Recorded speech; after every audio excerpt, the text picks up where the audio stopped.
या देवी सर्वभूतेषु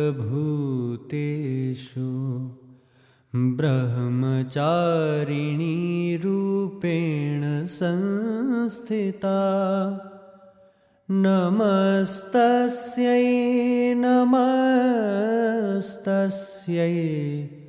नमस्तस्यै नमो नमः।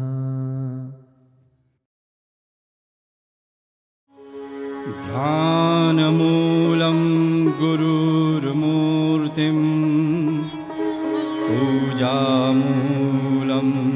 गुरुपदम्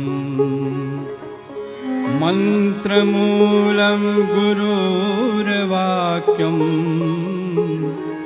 मोक्षमूलं गुरुकृपा।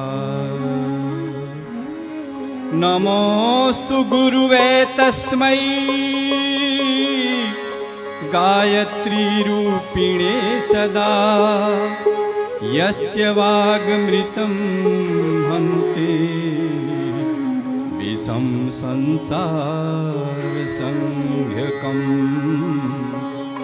विषं संसारसंज्ञकम्।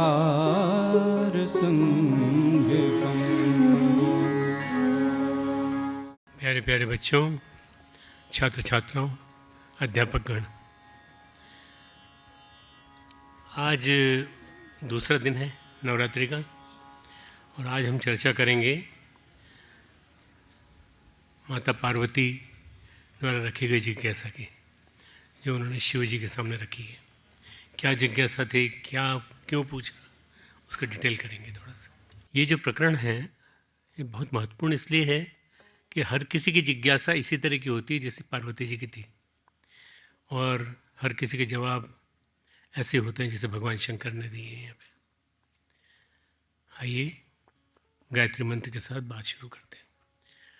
ओम भूर्भुवः स्वः तत्सवितुर्वरेण्यं भर्गो देवस्य धीमहि धियो यो नः प्रचोदयात्। ओम गुरुर्ब्रह्मा गुरुर्विष्णु गुरुरेव महेश्वरः गुरुः साक्षात् परब्रह्म तस्मै श्री गुरुवे नमः। अखण्डमण्डलाकारं व्याप्तं येन चराचरं तत्पदं दर्शितं येन तस्मै श्री गुरुवे नमः। तस्मै श्री गुरुवे नमः। माँ के समान प्यार भरा दुलार करने वाली माता और पिता की तरह से अनुशासन में रखने वाला पिता, ये हमारे माता पिता हमारे गुरु के रूप में हमको मिले और उन्होंने हमें संवारा, संभाला और उन्होंने इतना बड़ा मिशन खड़ा किया। बच्चों, तुम लोग अपने घर से आए हो, अपने माता पिता से प्यार लेके आए हो और उन्होंने भी कहा होगा तुमसे कि बेटा तुम इतने बड़े मिशन में जा रहे हो तो वहाँ जाके तुम सीख के आना कुछ। वही चीज़ें हम सिखाने का प्रयास कर रहे हैं। ये जो रामचरितमानस है, या चाहे गीता हो, श्रीमद् भगवत गीता, गीता जो है मैं पढ़ाता हूँ उस वाली नवरात्रि में, आश्विन नवरात्रि में, और ये जो है रामचरितमानस की नवरात्रि है। इसमें मैं कोशिश करता हूँ कि तुम लोगों को रामचरितमानस के माध्यम से वो ज्ञान दूँ जो कभी तुलसीदास जी ने ज्ञान देने की कोशिश की थी।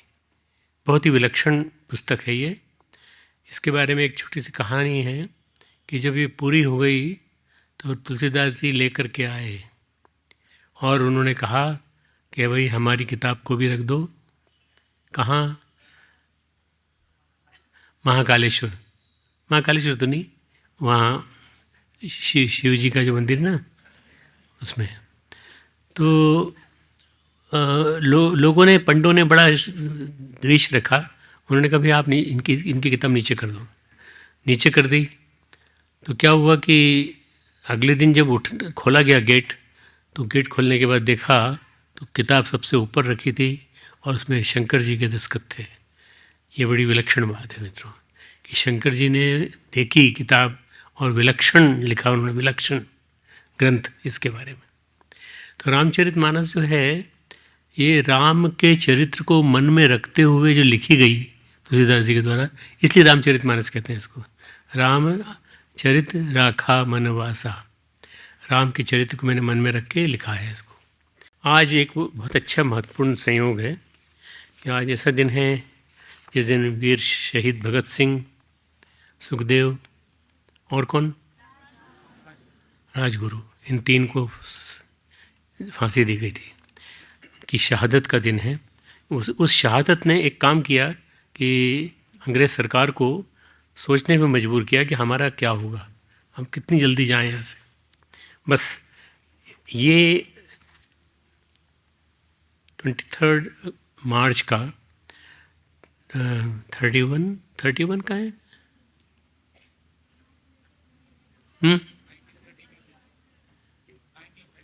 1931 का जिक्र है, जिसके माध्यम से हमारे आज़ादी की नींव रखी गई। आज मित्रों चैत्र नवरात्रि है, 9 संवत्सर, उसका 9 दिन है। उसमें हम दूसरे दिन बात कर रहे हैं और आज की जो अधिष्ठात्री माता है वो है ब्रह्मचारिणी। ब्रह्मचारिणी का व्रत संकल्प लेके हम क्या करते हैं, हम अपने जीवन में ब्रह्मचर्य को स्थापित करते हैं। बाकी वो जो है हिमालय पे अवतरित हुई है और उसको भगवान ने दर्शन दिए और उसके बाद वो और आगे बढ़ती चली गई। ऐसे 9 दिन के अंदर बढ़ते बढ़ते सिद्धिदात्री बन जाती है। चैत्र नवरात्रि 9 संवत्सर रामचरितमानस को आधार मानकर हम जो कथा कह रहे हैं वो बड़ी अद्भुत है, आश्चर्यजनक है। बड़े दार्शनिक और आध्यात्मिक गोपनीय रहस्यों को इसमें खोला है तुलसीदास जी ने। एक हमारी संस्कृति में रमण महर्षि नाम के संत हुए हैं, आपने नाम सुना है उनका? एक पुस्तक है टॉक्स विद श्री रमण महर्षि, उनके साथ बातचीत, जिसमें उन्होंने लिखा है कि श्री भगवान ने बताया कि कंब रामायण में 12,000 श्लोक हैं, वाल्मीकि रामायण में 24,000 श्लोक हैं। कंब की रामायण केवल विद्वानों द्वारा समझी जा सकती है, सबके द्वारा नहीं। गोस्वामी तुलसीदास जी ने तमिल संतों द्वारा कंब रामायण का हिंदी में श्रवण करने के पश्चात अपनी प्रसिद्ध रामायण की रचना की। वो तत्व विचार जो कंब रामायण में है, उस तत्व विचार को गोस्वामी जी ने आत्मसात किया है। यानी कंब रामायण जो है तमिल रामायण है और कृतिवास, भोज, अन्य रामायण है। कहते हैं तुलसीदास जी के समय में 90 प्रकार की रामायण प्रचलित थी। उस जमाने में 90 रामकथा प्रसंग प्रचलित थे। तुलसीदास जी स्वयं संस्कृत भाषा के महान विद्वान थे। सारे के सारे रामकथा के सूत्र जो फैले हुए हैं उनको आत्मसात करके गोस्वामी जी ने रामचरितमानस में अपनी बात कही। अब बात है रामकथा की। रामकथा में भगवान राम कौन है, फिर उनकी रामकथा क्या है, 2 चीज़ें आज हम डिटेल करेंगे। राम कौन और रामकथा क्या है। गोस्वामी जी कहते हैं कि माता पार्वती इस प्रसंग में कहती हैं, आप हमको बताइए पूरी बात, पूरी कथा बताइए, राम कौन है, क्या है, वो बात हमको पूरी बताइए। तो तुलसीदास जी कहते हैं भगवान शिव उसका समाधान करते हैं पूरी तरह से। उस समाधान तुलसीदास जी कहते हैं कि माता पार्वती प्रश्न पूछती हैं, गूढ़ तत्व न साधु दुरावई। साधु लोग जो होते हैं वो गूढ़ तत्व को छिपाते नहीं हैं।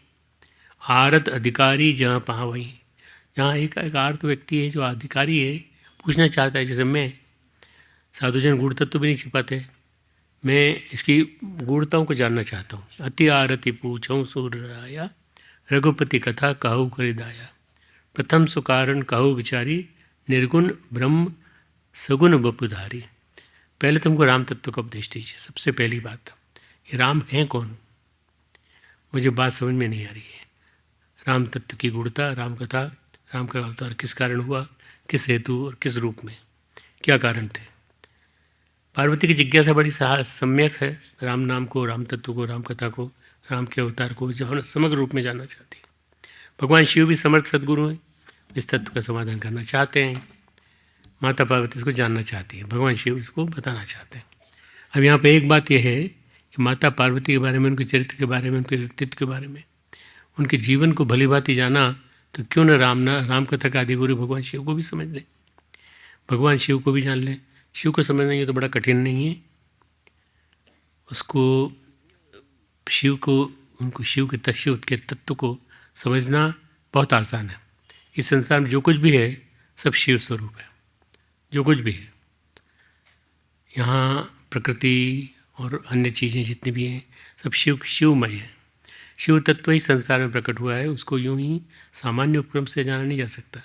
इसके लिए साधना की आवश्यकता है, चित्त शुद्धि की आवश्यकता है। साधना के साथ साथ चित्त शुद्धि, साधना तो करते हैं लोग, कई तरह की साधना करते हैं, पर चित्त शुद्ध होना चाहिए। हमारी साधना से चित्त शुद्ध हुआ कि नहीं उस पर निर्भर करता है कि हमको ज्ञान मिलेगा कि नहीं। गहन चिंतन मनन की आवश्यकता है, शास्त्रों का अध्ययन करने की आवश्यकता है, समाधि में सम्यक रूप से डूबने की आवश्यकता है।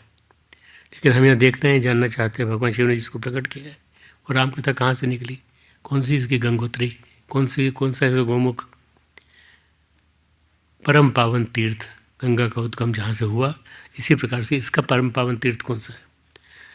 उसी तरह से जहाँ से रामकथा निकली है भगवान शिव की जटाओं से निकली है, तो भगवान शिव की जटाएँ, भगवान शिव, माता पार्वती, ये सब बड़े पावन तीर्थ, इनको हम पूरी तरह अच्छे ढंग से अच्छी तरह से समझना चाहते हैं। ये पार्वती जी कह रही। पार्वती जी भगवान शिव से अपनी जिज्ञासा जिस तरह से पूछती हैं उस तरह से हम खुद समझाएंगे आपको। देखिए कैसे भगवान शिव ने इसको बात को कहा। माता पार्वती का प्रश्न बड़ा सम्यक है। पुण्य प्रभु कहो सुतत्व बखानी, जय विज्ञान मगन मुनि ज्ञानी। इसमें मुनि लोग ज्ञान विज्ञान में और ज्ञान में पढ़ जाते हैं। अगर हम उनसे उनके माध्यम से जानना चाहें तो क्या कहेंगे आप? राम को तत्व से जानना तो कैसे कहेंगे? औरव राम रहस्य अनेका, कहु नाथ अति विमल विवेका। जो प्रभु में पूछा नहीं होई, सोई दयाल राखऊँ जने गोई। भगवान ने हमें जानना भी नहीं चाहा, हमें समझना भी नहीं चाहा, हम तो वो समझा के कहिए कि राम को तत्व से कैसे जाना जाए। ये एक सिंपल सा शब्द है, तत्व से जानना, तत्व से जानना। मैं अध्यात्म को तत्व से जानना चाहता हूँ, मैं अध्यात्म और विज्ञान को तत्व से जानना चाहता हूँ, ये मेरी जिज्ञासा है। तो ये इसी तरह से पार्वती की जिज्ञासा है। संक्षेप में माता पार्वती के 3 प्रश्न हैं। राम का तत्व हम जानना चाहते हैं, राम की कथा हम जानना चाहते हैं, और राम के अवतार कैसे हुए ये हम जानना चाहते हैं। 3 चीज़ें उनके प्रश्न के 3 अर्थ हैं। श्रीमद् भगवद गीता में भगवान श्री कृष्ण कहते हैं जैसे गुरु से कुछ जानना है तो गीता में कहते हैं तद विद्धि प्रणिपातेन परिप्रश्नेन सेवया। परिप्रश्न यानी जिज्ञासा के भाव से, हाथ जोड़कर सेवा के भाव से उनके चरणों में, गुरु के चरणों में बैठो, तब तुमको ज्ञान मिलेगा। तो सदगुरु के प्रति पूरी भक्ति भाव से तुम त्रिभुवन गुरु वेद बखाना। अभी वही चीज़ यहाँ पे कही है, आन जीव पामर का जाना। भगवान आप तो तीनों लोगों के गुरु हैं, दूसरे पामर जीवन को इस रहस्य की बात जानकारी कैसे होगी।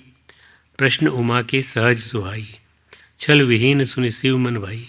शिव को मन में अच्छी लगी कहा ये जो उमा ने कही है, पार्वती ने कही है। उमा के प्रश्न में, भगवती के प्रश्न में जिज्ञासाएँ बड़ी निष्कपट भाव से की गई, बड़ी निर्मल हृदय से उपजी थी। भगवान शिव को बहुत अच्छा लगा। अब माता पार्वती ने ऐसे नहीं कह दिया कि हम तत्व से जानना चाहते हैं, उसके पीछे उनकी गहरी शोध है। श्रीमद् भगवद गीता में अर्जुन ने जब भगवान श्री कृष्ण से पूछा, जिज्ञासा की बात की कि आप हमको शिष्य मानिए और आप गुरु हैं, हम आपको गुरु भाव से ग्रहण करते हैं, हम आपको शिष्य रूप में समर्पित करते हैं, तब भगवान श्री कृष्ण ने अपने आत्मरूप का अनुसंधान किया और मूल स्वरूप में प्रतिष्ठित हुए। वहाँ से भगवद गीता का प्रवाह बह के निकला। भगवद गीता का प्रवाह जो निकलता है वो निकलता है 2 अध्याय से गीता के। वहाँ से जो चालू होता है तो वो 18वें अध्याय तक जाता है। 18वें अध्याय में भगवान कृष्ण पूछते हैं, क्यों तुम्हारी शंका समाप्त हुई? तुम जो कहा गया वो सुना तुमने? मन लगा कर सकोगे जो तुम कह रहे हो? तो वो कहता है मैं आपको मानता हूँ, आप मेरे भगवान हैं, आप मेरे गुरु हैं। बस यहीं से सारा गीता का ज्ञान पूरा उनके अंदर हस्तांतरित हो जाता है। पार्वती ने जब प्रश्न पूछा तो 2 घड़ी तक, 2 दंड तक, 2 घड़ी 2 दंड। दंड क्या है? टाइम का पैरामीटर है एक, टाइम, समय का। शिव समाधि में डूबे रहे, उन्होंने उस रस को, उस तत्व को, उन सारे प्रश्नों को सम्यक रूप से साक्षात्कार किया। जितने प्रश्न पूछे गए उनको साक्षात्कार किया। भगवान शिव जो कथा सुना रहे हैं, माता पार्वती जो जिज्ञासाएं कर रही हैं, उनकी जिज्ञासा बड़ी गहरी है, भगवान शिव के समाधान भी बड़े गहरे हैं। जिस तरह से ऋषियों ने वेद मंत्र का साक्षात्कार किया है, कैसे किया है वेद मंत्रों ने, ऋषियों ने कैसे किया है साक्षात्कार? हृदय स्थल में हैं, अंतःकरण में। वैसे भगवान शिव ने समाधि सत्य को ही माता पार्वती को बताया। कथा कहने के लिए दो दंड तक समाधि में रहे। दंड क्या होता है? पुराने समय की माप है। विपल पल क्षण निमेश, विपल पल क्षण निमेश, घड़ी, और फिर आता है दंड, 2 दंड तक। हमें नहीं मालूम क्या था इसका मतलब, अगर घड़ी से देखें तो कैसे समझ में आएगा, पर नहीं मालूम। ये माप होती है 2 दंड तक भगवान शिव समाधि में रहे। समाधि में रहने के बाद उन्होंने साक्षात्कार किया, उन्होंने कहा राम का तत्व बताया, राम का सत्य बताया, राम की कथा बताई, राम का अवतार बताया, जो आज आपको सारा बताऊंगा मैं। ऐसे भगवान शिव, ऐसी माता पार्वती। हम तो यूँ कहेंगे कि अगर राम कथा का तो गोमुख भगवान शिव है, माता पार्वती जो हैं वो उसकी राम कथा की गंगोत्री है। अगर माता पार्वती की जिज्ञासा न होती, भगवान शिव की करुणा न होती, करुणा भाव से उन्होंने कहीं नहीं होती कथा, शायद हम लोगों को नहीं पता चलता। शिव के मानस में, शिव के संकल्प में कथा थी। हम जरा उन भगवान शिव को प्रणाम करते हुए, आप सब अपने हाथ जोड़ो, भगवान शिव को प्रणाम करो मन ही मन, और ये मान के चलो कि भगवान शिव हमारी बात को सुन रहे हैं। भगवान शिव के तत्व को समझने की कोशिश करें। भगवान शिव को आदिदेव कहा जाता है, भगवान शिव महादेव कहा जाते हैं, भगवान शिव सृष्टि के आदि कारण हैं। तीनों देवों में शिव, ब्रह्मा, विष्णु, महेश, ब्रह्मा विष्णु महेश में केवल महेश को ही ये उपाधि मिली है कि आदि गुरु हैं, शुरू से चले आ रहे हैं। आज जब सब कुछ है तो शिव तत्व ही रूपांतरित रूप में हमारे पास मौजूद है। इससे पहले कुछ नहीं। कौन है ये शिव? ये जिज्ञासा हमारे मन में आई नहीं। ये जिज्ञासा सृष्टि के जो आदिदेव उन्होंने, उनके मन में भी आई। कहते हैं शिवलिंग प्रकट हुआ शिवरात्रि के अवसर पर, शिवरात्रि के दिन शिवलिंग प्रकट हुआ और बड़ा ज्योतिर्लिंग प्रकट हुआ। भगवान विष्णु ने, ब्रह्मा ने जांचने की कोशिश की भाई इसका आदि कहाँ है, अंत कहाँ है, शुरुआत कहाँ से और अंत क्या है। तो पूरा जांचने की कोशिश की। भगवान विष्णु ने कहा भाई उस नीचे, हम नीचे के छोर पे जाकर देखते हैं। ब्रह्मा जी ने कहा हम ऊपर के छोर पे जाकर देखते हैं। लेकिन ऐसा कहते हैं कि न तो ब्रह्मा ने था पाई न विष्णु ने। ब्रह्मा और विष्णु जिसकी था नहीं पा सके, वो शिवलिंग भगवान शिव का था। भगवान शिव प्रकट हुए, बोले यह मैं हूँ, मैं ही सृष्टि का आदि कारण हूँ, मैं ही सत्य का आदि कारण हूँ। भगवान शिव को विविध रूपों में ध्याया जाता है, विविध रूपों में उनकी उपासना होती है। भगवान शिव की 8 मूर्तियाँ कही गई हैं, 8 मूर्तियाँ। कैसी? पहली मूर्ति पृथ्वी सर्वम, नंबर 2 जल मूर्ति जिसमें उनको भवम कहा जाता है, नंबर 3 तेज मूर्ति जिसमें रुद्र कहे जाते हैं, नंबर 4 वायु मूर्ति। पहला मैंने बताया पृथ्वी मूर्ति, दूसरा जल मूर्ति, तीसरा तेज मूर्ति और जिसमें रुद्र कहा जाता है, नंबर 4 वायु मूर्ति जिसमें उग्र कहे जाते हैं, नंबर 5 आकाश मूर्ति जिसमें उन्हें भीम कहा जाता है, नंबर 6 अग्नि मूर्ति जिसमें वो पशुपति हैं,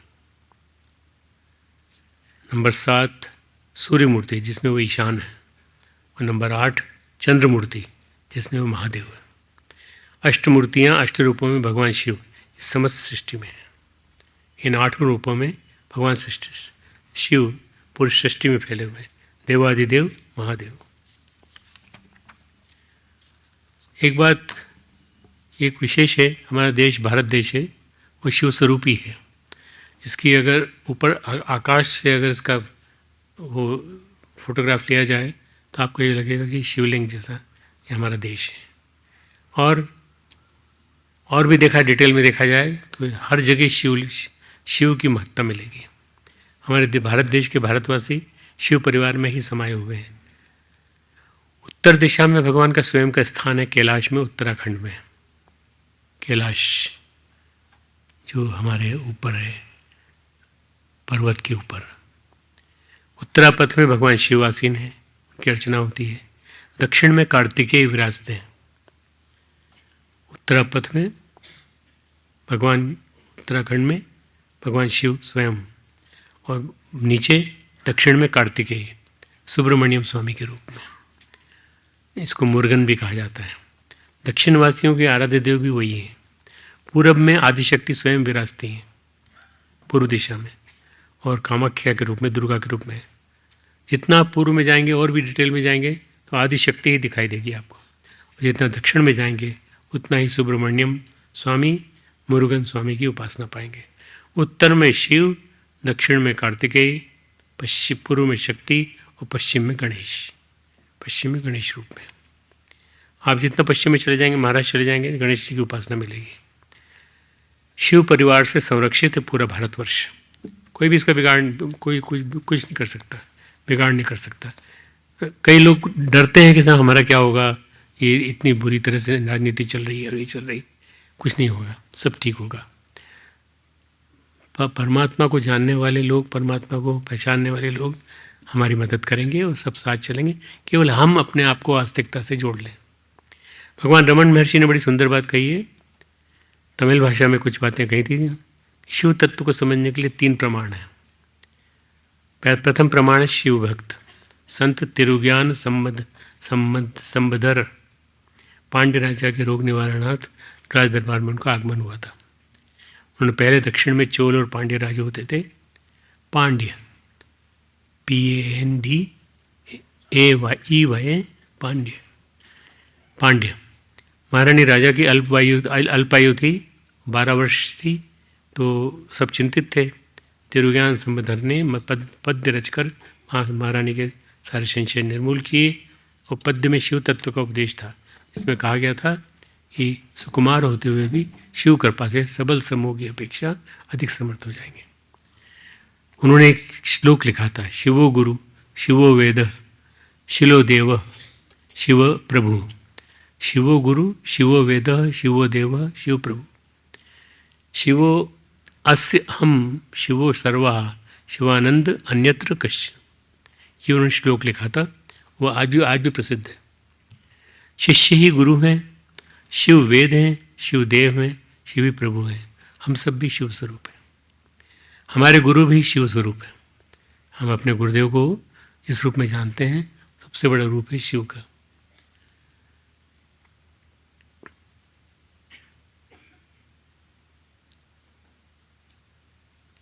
प्रत्येक वस्तु और व्यक्ति ईश्वर और आत्मा ही है। कैसे सुंदर उन्होंने बात कही है महर्षि रमन ने। बातचीत करने वालों से एक महिला बैठी थी। जब महर्षि रमन शिव तत्व की व्याख्या कर रहे थे तो उन्होंने इस तत्व से जुड़ी हुई ईश्वर तत्व कैसा है, इससे जुड़ी हुई कुछ पंक्तियाँ सुनाई। ये पंक्तियाँ पहला मैं हिंदी में बता देता हूँ, फिर उसका इंग्लिश भी मीनिंग है मेरे पास। मनुष्य के दुर्गम्य उस अंतर गुफा में मूर्त दिव्यासीन रूप अतीव सुंदर, तनिक भी यदि पहुँच पाते अदम भाव समीप, अर्चना अजानु करते सरल कंपित गात।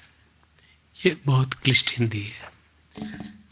त्वरित धर लेते उसी नवज्योति का परिधान, स्वप्रवच्च मुखर करता रश्मि पुंज अशोक, उस दीप शिखा की दीप्ति भर देते आत्मंदाव लोक।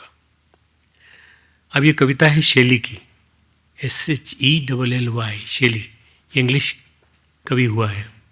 इसने ओरिजिनल जो लाइन लिखी हैं मैं बोल देता हूँ, तुम लोग सुन लो, बुरा तो नहीं लगेगा कि इंग्लिश में बोल रहा हूँ।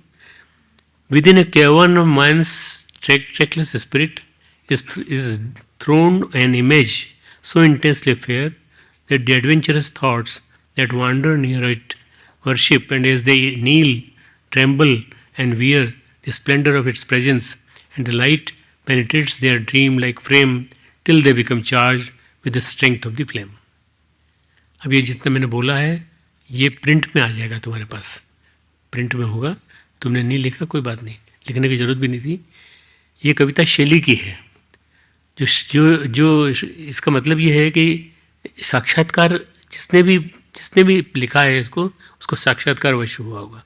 शिव तत्व गूढ़ है, गहन है, भगवान शिव रुद्र हैं, भगवान शिव शंकर हैं, भगवान शिव और माता पार्वती अभिन्न हैं। आदिशक्ति और शिव, इसीलिए उन्हें अर्धनारीश्वर कहा जाता है। दोनों मिलकर के पूरा एक समग्र वो बनता है स्वरूप।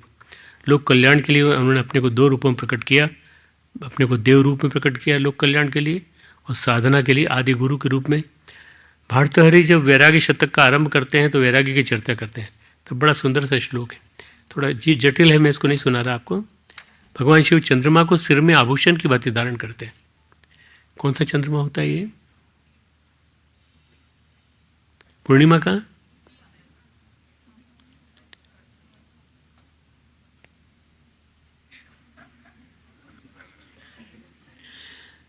कौन सा होता है? द्वितीया का चंद्रमा उदय होने वाला है, निकलने वाला है, बढ़ेगा, तो द्वितीया से बढ़कर वो पूर्णिमा की तरफ जाएगा। तो पूर्णिमा तो भगवान शिव नहीं कर सकते थे बियर, उन्हें द्वितीया को शरण दी। तो किसी भी व्यक्ति को ये नहीं समझना चाहिए कि भगवान केवल कुछ खास लोगों के ही हुए, नहीं, छोटे से छोटे के भी हैं भगवान सबके पास। राम कथा, राम तत्व, राम का सत्य, राम के अवतार की कथा बड़ी गूढ़ शिव मुख से निकली है। जब इस कथा को कहते हैं तो भगवान शिव जब माता पार्वती जी की जिज्ञासा को समाधान करते हैं तो कहते हैं हर ही रामचरित सवाए। हर यानी शिव, शिव के हृदय में रामचरित सुनाने के लिए स्वयं भगवान शिव आए। राम कथा सामान्य नहीं है। रचि महेश निज मानस राखा, पाई सुसमऊ शिवा सच सन भाषा। जब माता पार्वती ने जिज्ञासा की तो राम तत्व, राम की कथा, राम का चरित्र, राम के अवतार की कथा, ये सब समाधि में उनके मन में आए, हृदय में प्रकट हो गए। जैसे हम बैठे चुपचाप शांत भाव से, बिल्कुल शांत। इसी रूप में हमारे किसी प्रियजन की स्मृति हमारे मन में आ जाए तो हमारा मन भाव से भर जाता है। वैसे ही जब रामचरित भगवान के शिव में के मन में आया तो प्रेम पुलक लोचन जल छाए, श्री रघुनाथ रूप उर आए, परमानंद अमित सुख पावा। ये तुलसीदास जी ने लिखा है। प्रेम से उनका शरीर रोमांचित हो गया, बड़ा आनंद हुआ भगवान शिव को। बड़ी अच्छी बात पूछी, हे शिवा, हे पार्वती, तुमने बड़ी अच्छी बात पूछी। हम आपको कहते हैं एक एक बात जो उन्होंने समाधान दिया, उन्होंने पार्वती की बात बड़ी गंभीरता से सुनी, और गंभीरता सुनने के बाद एक एक चीज़ का समाधान दिया। एक एक बात कहते हैं, गोस्वामी जी कहते हैं भगवान शिव ने कहा सुनो, तुमने सम्यक रूप से प्रश्न पूछा है। जो तुमने प्रश्न पूछा है सम्यक, सम्यक यानी जो सब तरफ से सब आयामों में पूरा हो। शिव कौन है, शिव तत्व क्या है, सब इस सत्य, इस सम्यक रूप से तुमको उत्तर देंगे। कहाँ से शुरू करें? चलो राम कथा शुरू करते हैं। राम कथा क्या है? राम कथा सुरधेनु सम, सेवत सब सुखदानी, संत समाज सुरलोक सब, कौन उन सुनई अस जानी। राम कथा तो कामधेनु की तरह है। राम कथा में सब कुछ है। राम कथा में राम नाम की महिमा है, राम का तत्व है, राम के अवतार की कथा है। सम कथा, राम कथा सुंदर करतारी, संशय विहग उड़ाव निहारी। उड़ा, अभी इस लाइन का तुम लोग अर्थ कर सकते हो, संशय विहग उड़ाव नारी। बताओ बताओ, थोड़ा बहुत आता है, संस्कृत आती है या?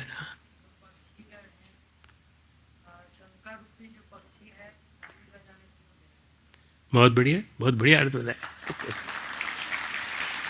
इसने जो मर्म लिया है वो सही लिया है।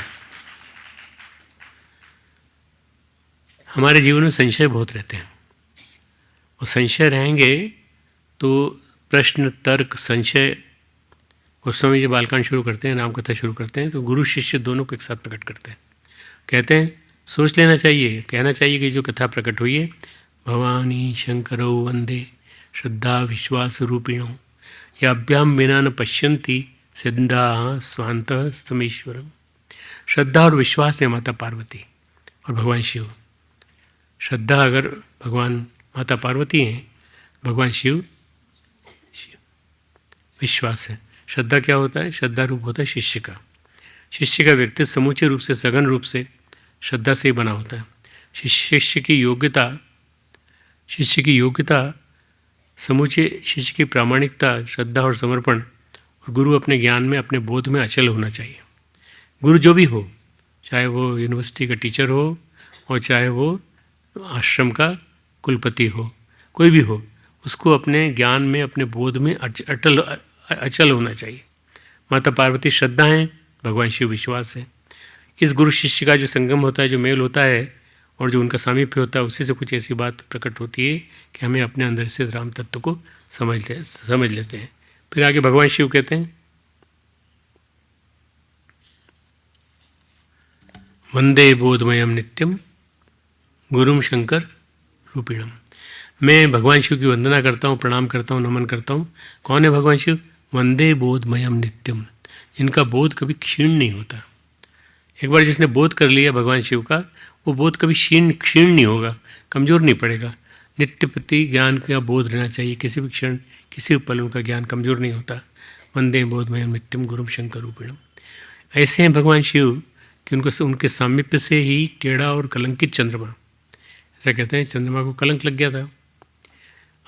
पौराणिक कथाएं में उसकी बात नहीं करना चाहता, पर चंद्रमा जो है वो टेढ़ा, और द्वितीय का चंद्रमा जो होता है वो अशुभ माना जाता है, ऐसे कहते हैं।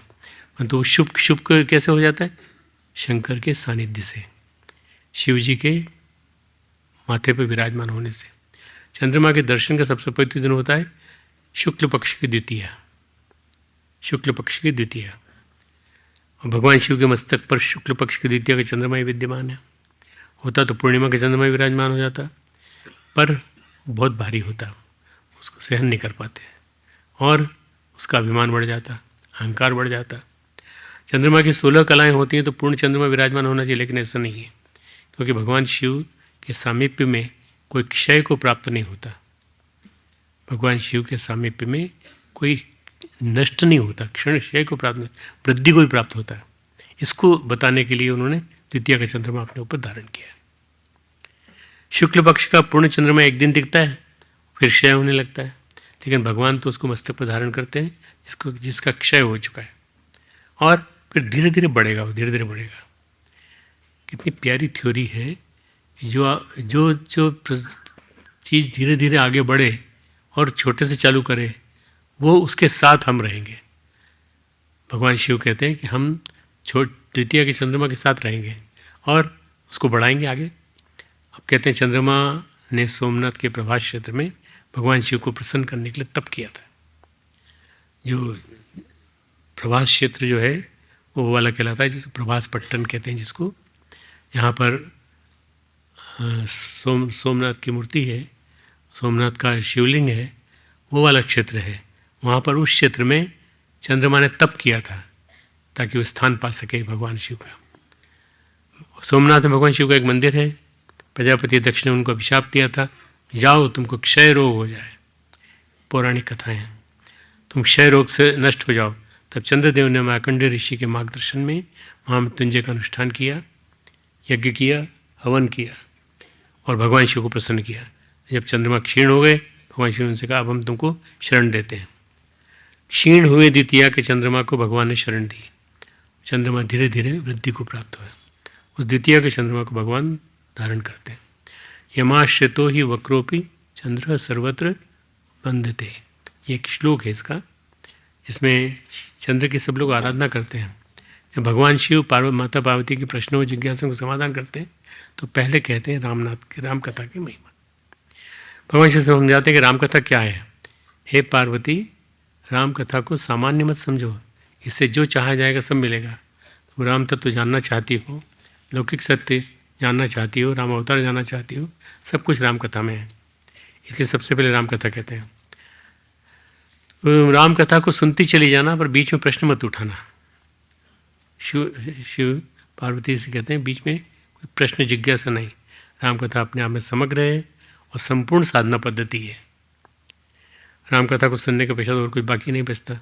राम कथा सुंदर करतारी, संशय भेग उड़ाव निहारी, जिसका मेरे बच्चे ने अनुवाद करके बताया हिंदी में।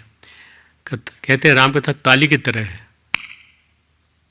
जो संदेह रूपी पक्षियों को उड़ा देती है। अगर तुमको पक्षियों को उड़ाना हो तो तुम क्या करोगे, वहाँ जाके ताली बजा दोगे। तो ये एक ताली की तरह है। हे पर्वत कन्या, हे पार्वती सुनो, समस्त कलिकाल के पापों को काटने के लिए ये कुठार की तरह से। कौन सी? राम कथा। कहते हैं वेदों में भी है इस राम नाम की कथा की महिमा। राम नाम गुणचरित सुहाए, जन्म कर्म अग्नित शुभ शुभ पाए। श्रुति गाए यथा अनंत राम भगवाना, तथा कीर्ति तथा कथा कीरति गुण गाना। राम अनंत है, राम की कथा अनंत है, राम का नाम अनंत है, राम के गुण अनंत है। भगवान कभी भी सीमाबद्ध नहीं रहते। भगवान असीम है, अनंत है, अपार है। ब्रह्मा विष्णु महेश की ट्रिनिटी जो है, उन तीन में अगर देखा जाए तो वास्तव में सबसे महत्वपूर्ण भगवान शिव है। हमारा शरीर सीमाबद्ध है, हमारी बुद्धि सीमाबद्ध है, हमारे सोचने समझने की क्षमता सीमाबद्ध है। बाकी तो सब कुछ ऐसे ही है। जैसे जैसे हम राम कथा कहेंगे, जैसे जैसे राम का चिंतन करेंगे, वैसे वैसे हमारा चित्त क्रमिक रूप से शुद्ध होता जाएगा। कहते हैं कि राम कौन है? अगुण है कि सगुण? बताओ।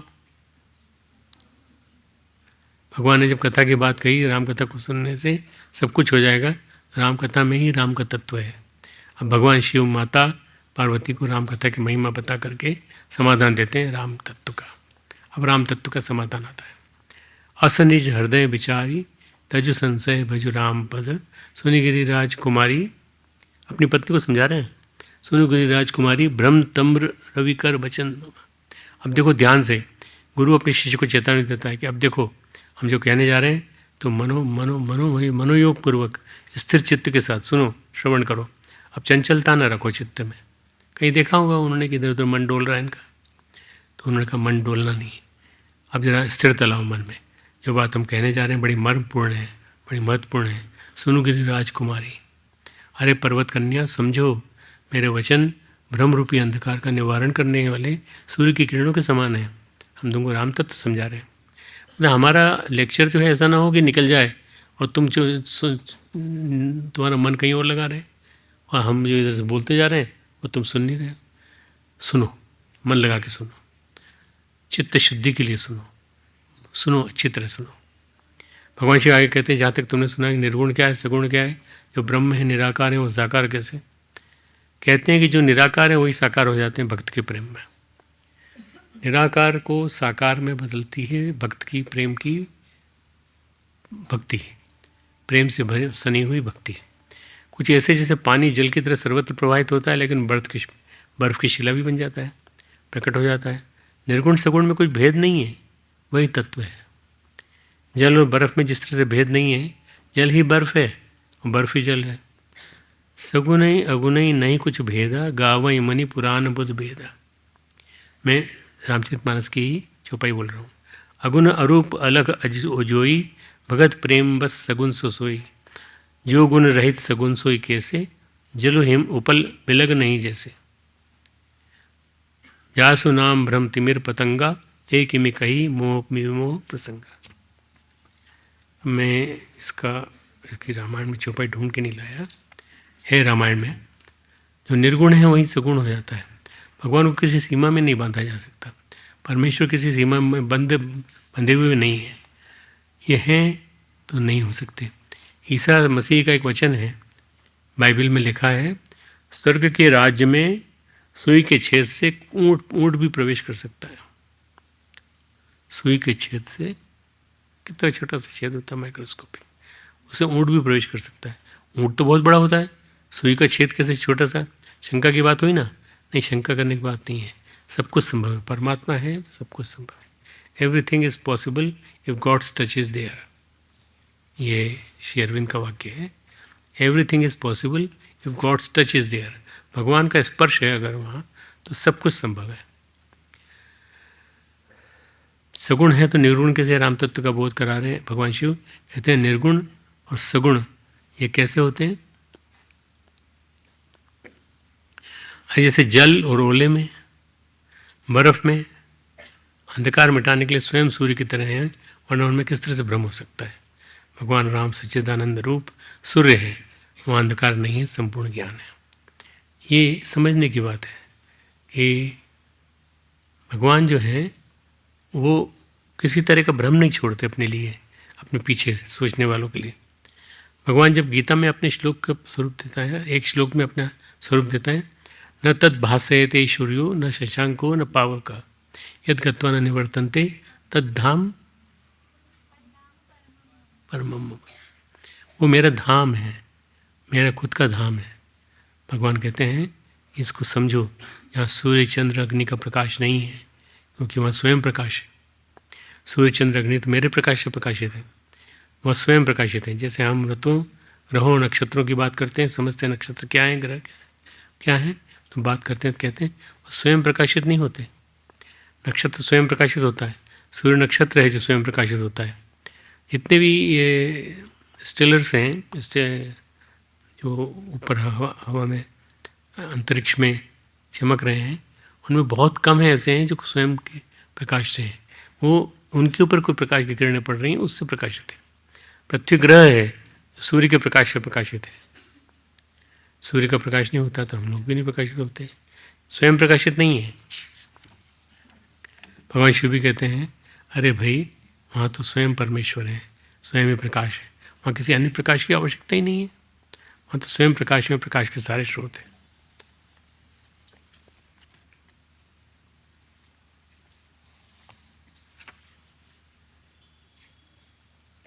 भगवान श्री राम तो व्यापक हैं, ब्रह्म हैं, परमानंद स्वरूप हैं, परात्पर प्रभु हैं, पुराण पुरुष हैं। राम तत्व का प्रबोध कर रहे हैं, राम तत्व का बखान कर रहे हैं भगवान शिव कि अगर राम तत्व को जानना है तो जैसा शैली ने कहा, ऐसा कुछ नहीं है जो परमेश्वर नहीं है। सब जगह परमेश्वर है।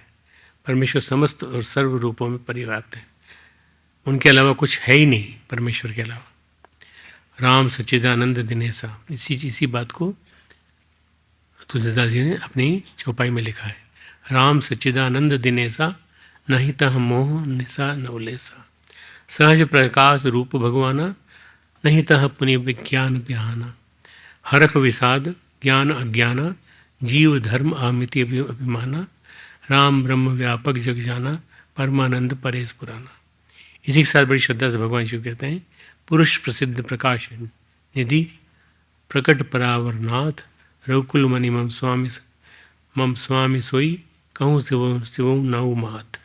मैं शिव को प्रणाम करता हूँ माथा नवा के।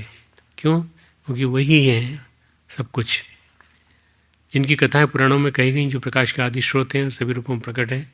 जीव भी वही, माया भी वही, जगत भी वही, वही रघुकुल मणि भगवान राम मेरे स्वामी हैं। ऐसा कहकर भगवान शिव ने मस्तक नवाया। भगवान राम व्याख्या कर रहे हैं शिव तत्व की। भगवान शिव ने राम कथा को उपदेश दिया। राम कथा को उपदेश देते देते उन्होंने राम कथा के बारे में एक बात और कही, जगत प्रकाश से प्रकाशक रामू। रामू वो वाला नहीं जो हमको लेके आया था, रामो अवतार नहीं।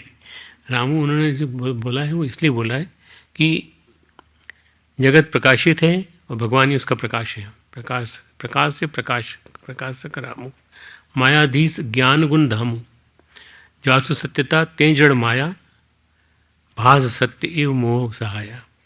ये जो कुछ भी है उनके स्वामी वही है, उन्हीं की सत्ता से सब कुछ सत्य भाषित हो रहा है। कहते हैं कोई ऐसा सत्य नहीं है, कोई ऐसा तत्व नहीं है राममय न हो। राम के तत्व का उपदेश दे रहे हैं। अब कहते हैं राम के नाम की महिमा। पहले राम के तत्व का शिव जी ने उपदेश दिया, अब कहते हैं राम के नाम की महिमा। राम के तत्व को जितना दूर तक जानोगे इतनी दूर तक देखोगे। रमन महर्षि कहते हैं एक शिष्य ने, एक व्यक्ति ने उनसे पूछा, भगवान आप कहते हैं समाधि होती है, लेकिन हमको तो ये सब कुछ मालूम नहीं कि ये सब विकल्प क्या है, निर्विकल्प क्या है। तो बड़े मुस्कुराते हुए रमन महर्षि कहते हैं अब देखो हमारी जो गति हुई वो मैं बता सकता हूँ, भगवान बताइए। रमन महर्षि बोले जब आँख बंद करते हैं तो निर्विकल्प समाधि, जब आँख खोलते हैं तो सविकल्प समाधि। करो, आँख बंद करो, निर्विकल्प समाधि, आँख खोलो, सविकल्प समाधि। ये बड़े सीधे साधे ढंग से समझा रहे हैं वो। वही भासता है जो बाहर दिखता है, वही अंदर दिखता है, जो अंदर दिखता है वही बाहर दिखता है। तो फिर भेद क्या है? बाहर दिखता है जो, वही अलग अलग जगह पर अलग अलग रूपों में सत्य भासता है। जो अंदर दिखता है तो वही सत्य दिखता है। एक छोटी सी घटना सुनाता हूँ आपको, रामकृष्ण मिशन की। रामकृष्ण के शिष्यों में एक शिष्य हुए हैं शिवानंद महाराज। उनको महापुरुष महाराज भी कहते थे, महापुरुष महाराज। जीवन के अंतिम वेला में वे एक दिन बीमार पड़े। चूँकि उनको अलौकिक दर्शन होते रहते थे, शरीर में रोग व्याधियाँ होने के बाद भी बड़े आनंद में रहते थे। कई तरह के रोग थे, कई तरह की बीमारियाँ थीं। उनको लिवर की भी तकलीफ हो गई थी, उनको प्रोस्टेट की भी तकलीफ थी, ब्लड प्रेशर भी था, सब कुछ था। पर वो कभी उन्होंने शिकायत किसी से नहीं की। चेकअप करा लिया, डॉक्टर दवा दे के गए तो रख दिया एक तरफ अलग। परंतु उन्होंने कभी ये नहीं कहा कि मेरे को कोई शिकायत है। उनके बीमार होने के बाद जब चिकित्सक आया, पूछा, महाराज हाउ आर यू? महाराज बोले, ओह आई एम फाइन। तो उनसे डॉक्टर ने पूछा, महाराज I am asking about your body. तो मैं आपके देह के बारे में पूछ रहा हूँ। बोले, about my body I don't feel it, ask Khagen. Khagen उनका केयर टेकर था, जो उनकी देख रेख करता था, जांच पड़ताल करता था। बोले, ही नोज बेटर। मैं नहीं जानता अपनी बॉडी के बारे में, वो ज़्यादा जानता है। मुझे इसकी अनुभूति नहीं हो रही है, इसके बारे में ब्रह्मचारी खगेन से पूछो। अब ये जो अवस्था है ना, ये परमहंस अवस्था है। इसी अवस्था में वो 3-4 साल रहे और उसके बाद चले गए, समाधि ले ली उन्होंने। जीवन के अंतिम दिनों में उस अवस्था में उनको परमेश्वर के दर्शन होते थे, इसलिए उनके सामने जो भी आता उसको प्रणाम करते थे। तुम लोग भी अगर होते, जाते उनके सामने तो आपको ही प्रणाम करते। बहन जी प्रणाम, देवी जी प्रणाम, भाई साहब प्रणाम, सबको प्रणाम करते। क्यों? उनको हर एक के अंदर भगवान दिखाई पड़ता था, हर एक के अंदर परमेश्वर। एक बार उन्होंने अपने सेवकों को भी प्रणाम किया। अरे भाई क्या हाल है तुम्हारे? सेवक भाई प्रणाम। तो सेवक घबरा गया, बोले, महाराज मेरे से क्या गलती हुई? बोले, नहीं महाराज हमको प्रणाम कर रहे हैं। मैं तुमको प्रणाम नहीं कर रहा हूँ, मेरे साथ आजकल कुछ विचित्र महिमा हो रही है। मुझे सब कुछ भगवान में दिखता है, सब कुछ भगवान में है। तुम भी, आसपास का क्षेत्र भी, ये आश्रम भी, ये सीमेंट की कंक्रीट के जो बंगले हैं, ये भी, मुझे सब कुछ दिखता है भगवान में। तो भगवान हम में आपको कौन सा भगवान दिखने लगा है? जो लोग आ रहे हैं उनमें कौन से भगवान दिखते हैं? तो सब में उनके इष्ट देव के दर्शन होते हैं। बिल्ली कुत्तों में महाराज क्या दिखता है आपको? जो लोग आपको प्रणाम करते हैं, नास्तिक है, जिनकी कोई इष्ट मान्यता नहीं है, उनमें भी भगवान दिखता है। एक बिल्ली थी, उनका दूध पी जाती थी, तो उन्होंने कहा, भगवान पी गए? खगेन ने पूछा, भाई मैंने आपके लिए दूध रखा था, कहाँ गया? बोले, भगवान पी गए। भगवान यानी बिल्ली। उनके हृदय में भी भगवान हमें ज्योति स्वरूप दिखते हैं, हमको सब में भगवान दिखते हैं। उन्होंने कहा, महापुरुष महाराज ने बहुत काम किया मिशन का, और उनके बहुत अच्छे अच्छे अमृत वचन हैं, और उनके बारे में रामकृष्ण मिशन में काफ़ी कुछ लिखा गया है। भगवान शिव भी ये कह रहे हैं सब कुछ राम तत्व ही तो है। अब ये जब कह रहे हैं तो सब मानते हैं, पर जब भगवान शिव कह रहे हैं कि राम तत्व सब जगह है तो नहीं मानते। समझना पड़ेगा कि राम तत्व क्या है। ईश्वर तत्व सब जगह मौजूद है, ईश्वर सब और मौजूद है। मेरे अंदर भी वही, बाहर भी वही। भाई देखो, राम तत्व जो है उसको जान लेने पर न तो कोई प्रश्न है, न कोई भ्रम, न कोई जिज्ञासा, न कोई समाधान। कहते हैं राम तत्व अद्भुत है। चित्त शुद्धि की परम अवस्था में तत्व स्वयं प्रकट हो जाता है। प्रारब्ध के क्षीण होने पर, चित्त के शुद्ध होने पर, कर्म संस्कारों के विलीन होने पर इसके सहज दर्शन हो जाते हैं। वो कहते थे सबसे पहले प्रारब्ध को क्षीण करो, खत्म करो, और संस्कार, कर्म संस्कारों को विलीन कर दो, तब जाके तुमको दर्शन होंगे। भगवान शिव कहते हैं अब तक मैंने तुम्हें राम तत्व तो कह दिया, हे भामा, हे मेरी पत्नी, मैंने तुमको राम तत्व तो बता दिया, अब तो हम तुमको राम नाम की महिमा कहते हैं। शिवजी पार्वती कहते हैं ये जो मैं काशी में सबको मुक्ति प्रदान करता हूँ, उसमें उन्हें राम नाम का ही उपदेश देता हूँ, राम नाम का ही मंत्र देता हूँ। कांसी मरत जंतु अवलोकी, जासु नाम बल करऊँ बिसोकी, बिबसऊ जासु नाम नर काहीं, जन्म अनेक रचित अग देह। कहते हैं राम नाम तो अग्निबीज है। जैसे गोस्वामी जी कहते हैं ना, बंदो नाम राम रघुवर को, हेतु किसानु भाम कर को। मैं हनुमान श्री रघुनाथ जी के नाम राम की वंदना करता हूँ, जो कृषाणु यानी अग्नि, भानु यानी सूर्य, और हिमकर यानी चंद्रमा का हेतु अर्थात र आ म के मिलने से राम बनता है, बीज है। वह यह राम नाम ब्रह्मा विष्णु और शिव रूप है। एक ब्रह्मा है, ब्रह्मा को संस्कृत में या इसमें विरंची कहा जाता है। राम नाम ब्रह्मा विष्णु और शिव रूप है, वेदों का प्राण है, निर्गुण, उपमा रहित है, गुणों का भंडार है। महामंत्र जो जपत महैसु, काशी मुकुति हेतु उपदेशु, महिमा जासु जान गण राहु, प्रथम पूज्यत नाम प्रभाव। प्रथम पूजा होती है भगवान की, ये इतना महत्वपूर्ण है। जो महामंत्र है जिसे महेश्वर जी शिव जी जपते हैं, उनके द्वारा जिसका उपदेश काशी में मुक्ति के लिए कहा जाता है, जिसकी महिमा गणेश जी जानते हैं और इस राम नाम के प्रभाव से सबसे पहले पूजे जाते हैं। तुमको मालूम होगा, एक कथानक प्रसंग मालूम होगा कि भगवान गणेश जी ने और भगवान राम का नाम लेके परिक्रमा कर ली थी पूरी पृथ्वी की। तो ये जो है प्रथम पूजियत नाम प्रभाव, जान आदि कवि नाम प्रतापु, भयो शुद्ध करी उल्टा जापू। आदि कवि श्री वाल्मीकि जी राम नाम के प्रताप को जानते हैं। जो उल्टा नाम मरा मरा मरा जमकर जब कर भी पवित्र हो गए, शिव जी के इस वचन को सुनकर एक राम नाम सहस्र नाम के समान है। पार्वती सदा अपने पति के साथ राम नाम का जप करती रहती है। हरखे हेतु हेरी हर ही को, ये भूगन ते भूषण ती को, नाम प्रभाव जान शिव नीको, कालकूट फल दीन अमी को। नाम के प्रति पार्वती जी के हृदय की ऐसी प्रीति देखकर शिव जी हर्षित हो गए। उन्होंने स्त्रियों में भूषण रूप, पतिव्रताओं में शिरोमणि पार्वती जी को अपना भूषण बना लिया। पार्वती जी कहा तुम हमारी आभूषण के रूप में हो, अर्थात उन्हें अपने अंग में धारण करके अर्धांगिनी बना लिया।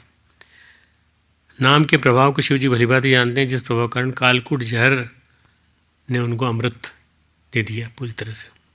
बरखा ऋतु रघुपति भगति, तुलसी साल सुदास, राम नाम बर बरन जुग, सावन भावन भादव मास।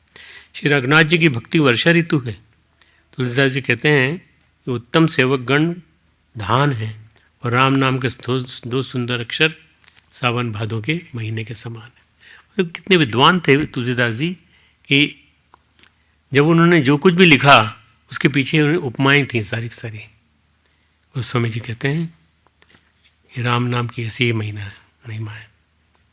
चित्त में जब बीज पड़ता है, गुरु के द्वारा दिया हुआ जब बीजाक्षर पढ़ते हैं चित्त में, संस्कार में, सब जगह एक आग लग जाती है और आग में सब हमारा मल जो है वो दहन होने लगता है। राम नाम की ऐसी महिमा है। गोस्वामी जी कहते हैं राम तत्व की महिमा है वही राम नाम की महिमा है। राम नाम के माध्यम से राम तत्व प्रकट होने लगता है। कैसे? जैसे ऋषि वाल्मीकि को हुआ। ऋषि वाल्मीकि रटते गए राम का नाम और राम के रटन, राम की धुन ऐसी लगी कि राम उनमें समा गए। उनमें राम का तत्व प्रकट हुआ, राम की कथा प्रकट हुई, राम का सब कुछ एक एक करके उनमें प्रकट होता चला गया। राम जो है ये अपने आप में एक बीज मंत्र है। राम के लिए कोई किसी की परमिशन लेने की जरूरत नहीं, राम के लिए कोई कर्मकांड करने की जरूरत नहीं। राम को ऐसे ही जपा जा सकता है। अगर आपको नहीं आता गायत्री में तो कोई बात नहीं, राम राम राम राम राम राम राम निरंतर बोलते चले जाओ तो शुद्धि, चित्त की शुद्धि हो जाएगी। इसलिए इसको कर सकते हैं।